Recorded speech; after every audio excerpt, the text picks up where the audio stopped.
Mari kita buka kitab kita yang terambil dalam kitab Markus pasalnya yang ke-9.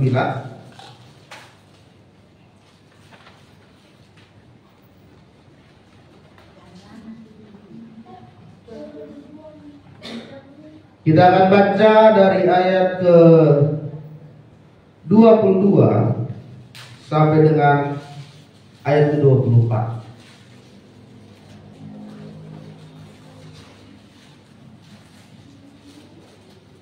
Kitab Markus pasalnya yang ke-9, kita akan baca dari ayat ke-22 sampai dengan ayat ke-24. Demikianlah firman Tuhan. Dan seringkali roh itu menyeretnya ke dalam api ataupun ke dalam air untuk membinasakannya. Sebab itu, jika engkau dapat berbuat sesuatu, tolonglah kami dan kasihanilah kami. Jawab Yesus, katamu jika engkau dapat. Tidak ada yang mustahil bagi orang yang percaya. Segera ayah anak itu berteriak, aku percaya, tolonglah aku yang tidak percaya ini. Bapak Ibu Saudara yang terkasih dalam nama Tuhan Yesus, tema firman Tuhan yang saya ingin bagikan pada kita pada pagi hari ini yaitu tidak ada yang mustahil bagi Tuhan. Amin. Pembacaan firman Tuhan menceritakan bagaimana seorang bapak, seorang ayah membawa anaknya ke hadapan Yesus karena anaknya itu sudah lama sekali mengalami kerasukan roh jahat. Karena kerasukan roh jahat itulah saudara, maka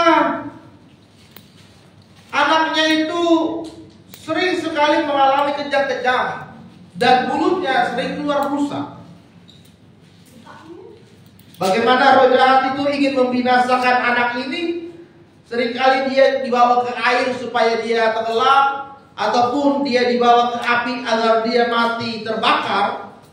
Karena sudah ada roh jahat di dalam diri anak ini dan ingin membinasakan itu.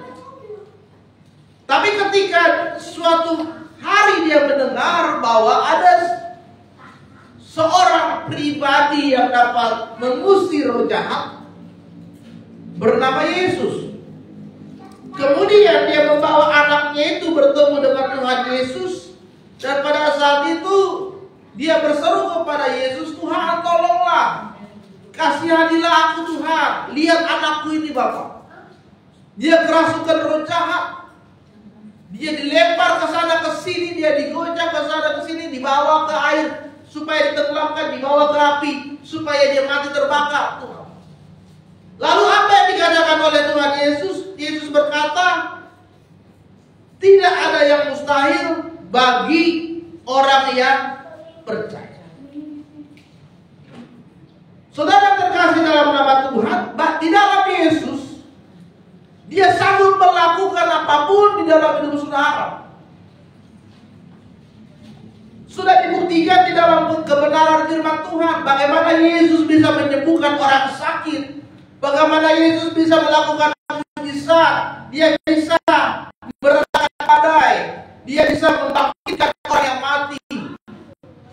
Tuhan Yesus sendiri 3 hari dalam kematian dia membangkitkan dan naik ke surga. Artinya Yesus sanggup melakukan apapun di dunia ini, dan dia juga sanggup melakukan apapun di dalam hidup saudara. Tapi ada banyak manusia saat ini yang masih kurang percaya kepada Tuhan Yesus. Ada banyak orang saat ini lebih mengandalkan kekuatannya sendiri. Dia coba sekuat tenaga, dia coba semampunya, dia coba gunakan kepintarannya, dia coba menggunakan kemampuannya, tanpa dia serahkan semuanya ke dalam tangan Tuhan. Sehingga dia mengalami yang namanya kegagalan, dan terus dia mengalami kegagalan. Padahal tadi Yesus berkata dalam kitab Markus bahwa tidak ada yang mustahil bagi setiap orang yang percaya kepada Dia. Hari ini kita melihat bersama-sama, saudara. Kita harus punya keyakinan yang besar bahwa apapun yang terjadi di dalam hidup kita, setiap pergumulan yang terjadi di dalam hidup kita, ketika kita serahkan semuanya ke dalam tangan Tuhan, Dia, Yesus, Tuhan kita, sanggup menolong hidup kita. Amin. Amin. Pagi hari ini kita akan belajar bersama-sama apa yang membuat hidup kita tidak ada yang mustahil di dalam hidup kita dalam Tuhan. Hari ini kita mau belajar ada 3 hal yang membuat Tuhan melakukan setiap perkara yang besar, setiap sesuatu yang tidak mustahil di dalam hidup kita. Yang pertama yang harus kita lakukan adalah kita percaya bahwa kuasa Tuhan tidak terbatas oleh situasi dan keadaan. Ya. Seringkali kita membatasi kuasa Tuhan. Seringkali kita kehilangan kepercayaan pada saat situasi keadaan tertentu di dalam hidup kita. Misalkan kita sedang sakit, ya. Kemudian mungkin sakit ini sangat lumayan cukup berat, lumayan sangat parah. Kemudian karena sakit ini, saudara, dengan situasi yang ada, kadang kita seringkali ragu apakah kita bisa sembuh dari sakit yang kita alami. Ada banyak orang masih meragukan Tuhan. Tuhan, apakah saya bisa sembuh dari sakit saya? Dia kena kanker, dia kena tumor, dia kena sakit apapun, dia kena jantung atau apapun. Dan itu yang membuat dia ragu apakah saya berdoa, saya berharap, saya minta kesembuhan, apakah Tuhan bisa menyembuhkan saya. Kadang-kadang, saudara, kita terbatas kita membatasi kuasa Tuhan bekerja di dalam hidup kita masing-masing. Karena kita masih ragu akan kuasa Tuhan. Atau kadang-kadang suami yang sudah bertahun-tahun hidupnya tidak benar, sehingga istri kadang-kadang meragukan apakah suaminya itu bisa berubah menjadi suami yang memiliki pribadi yang baik. Sudah berdoa setiap hari, setiap malam supaya suaminya bertobat, tapi tetap terus tidak bertobat. Sehingga kadang kita ragu. Atau orang tua yang berdoa kepada anaknya karena anaknya selalu berbuat masalah, selalu berbuat yang tidak benar, selalu membuat nama baik keluarga itu menjadi tidak baik di hadapan orang. Berdoa terus tiap hari, tiap malam, tapi nggak ada perubahan. Kadang itu yang membuat kita menjadi ragu apakah Tuhan bisa merubahkan hidup seseorang. Saudara yang terkasih dalam nama Tuhan, yang pertama kita harus percaya kuasa Tuhan itu tidak terbatas. Di dalam Alkitab ada tokoh yang bernama Daud. Sangat terkenal sekali kisahnya ketika dia bisa mengalahkan Goliat. Firman Tuhan katakan Goliat itu memiliki tubuh yang besar, 3 kali lebih besar dari tubuhnya Daud. Daud hanyalah anak remaja. Firman Tuhan katakan Goliat berperang, ya, menggunakan pakaian perlengkapan senjata perang yang lengkap. Dari tutup kepala sampai kasut di kakinya semua dipergunakan dengan lengkap. Tapi Daud dia tidak menggunakan perlengkapan perang. Dia hanya menggunakan alih-alih dan baju yang biasa digunakan untuk menggembalakan domba. Ya. Firman Tuhan mengatakan engkau mendatangi aku dengan pedang, tombak dan lembing, tapi aku mendatangi engkau dengan nama Tuhan semesta alam. Kalau kita lihat dari kondisinya antara Daud dengan Goliat, kalau berperang mereka pasti Daud kalah. Karena Goliat tubuh besar, tubuhnya besar. Goliat punya perlengkapan perang yang sangat lengkap. punya senjata tombak lebih perisai, dia gunakan semua itu. Daud tidak menggunakan perlengkapan perang apapun. Kalau dari situasinya saudara, pasti Daud kalah. Tapi firman Tuhan tadi katakan bahwa aku mendatangi engkau dengan nama Tuhan semesta alam.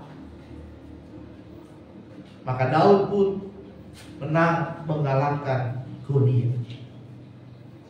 Saudara yang terkasih dalam nama Tuhan Yesus, kita harus sadar bahwa Tuhan dapat melampaui segala kondisi, segala keadaan hidup kita.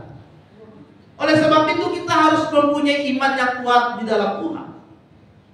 Percaya adalah imanmu harus lebih besar dari masalahmu yang kau hadapi saat ini. Bagaimana caranya supaya punya iman yang besar? Kita harus mendengarkan firman Tuhan. Kita harus merenungkan firman Tuhan. Karena firman Tuhan katakan iman timbul dari pendengaran akan firman Tuhan. Bukan berarti kita harus baca firman Tuhan gitu keras-keras, enggak. Artinya kita baca firman Tuhan, kita renungkan firman Tuhan, dan kita melakukan kebenaran firman Tuhan. Karena apa? Setiap pergumulan, setiap masalahmu yang terjadi, Tuhan izinkan untuk apa? Untuk melatih iman kita, saudara. Apakah iman kita ini kuat menghadapi persoalan yang datang? Kalau iman kita kuat, maka kita akan semakin bertumbuh dan kita akan semakin kuat di dalam Tuhan. Sehingga masalahmu itu menjadi persoalan yang biasa. Karena kita punya iman yang kuat di dalam Yesus Kristus. Amin. Jadi percayalah bahwa kuasa Tuhan itu melebihi dari segala situasi dan kondisi. Yang kedua adalah kita harus memiliki kepercayaan bahwa Tuhan sanggup menolong saudara dengan menggunakan banyak cara. Banyak cara yang digunakan oleh Tuhan untuk menolong saudara. Banyak jalan yang digunakan oleh Tuhan untuk menolong saudara. Dia tidak akan membiarkan kita sendirian. Oleh sebab itu jangan pernah kita membatasi kuasa Tuhan.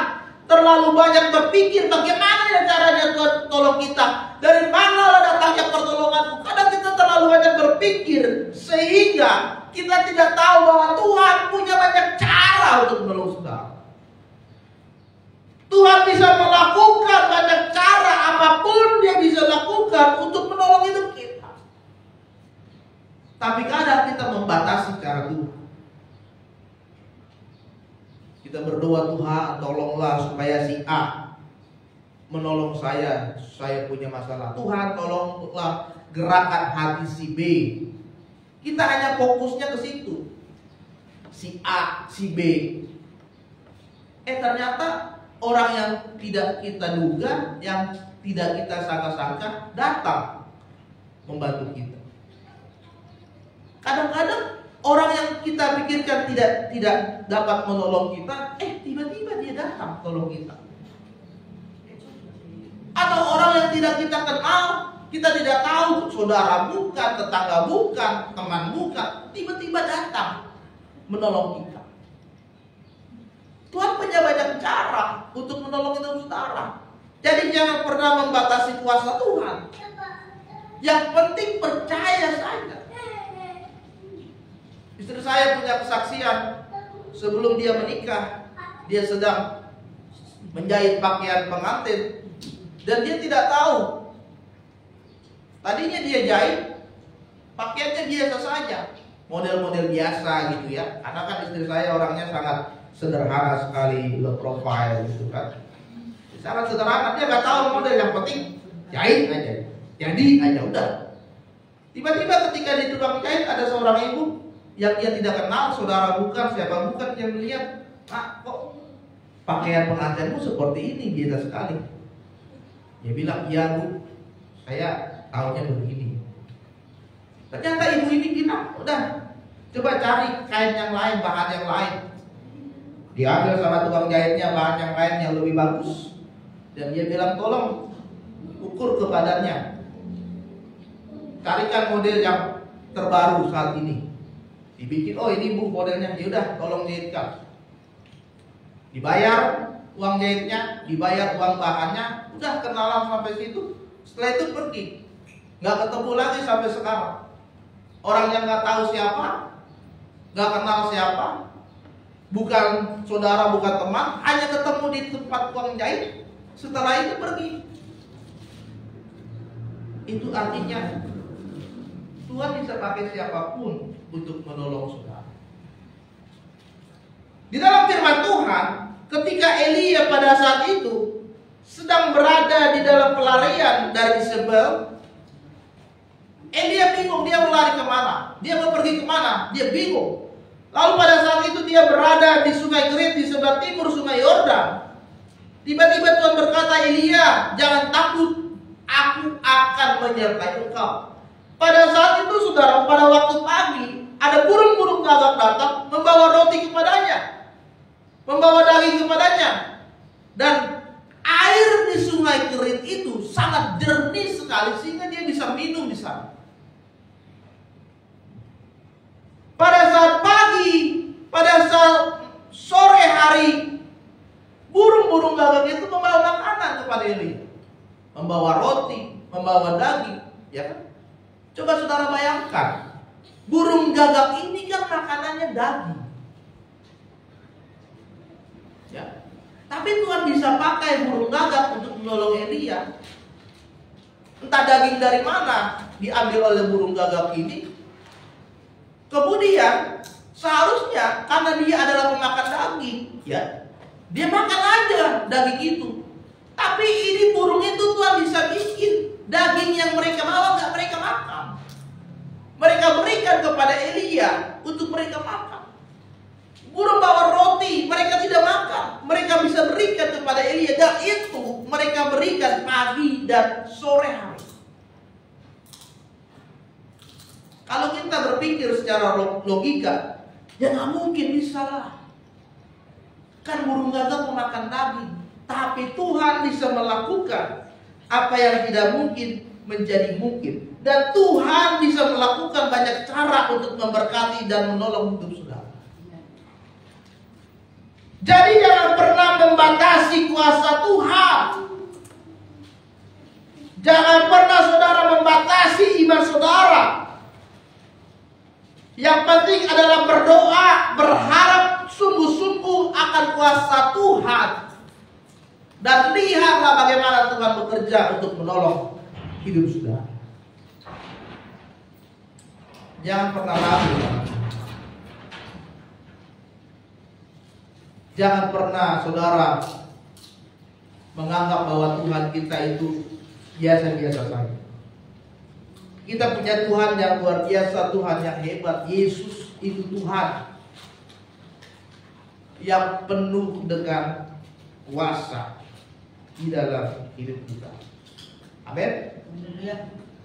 Dan yang ketiga saudara, yang harus kita lakukan, bahwa kita harus percaya bahwa Tuhan punya waktu yang terbaik di dalam hidup kita.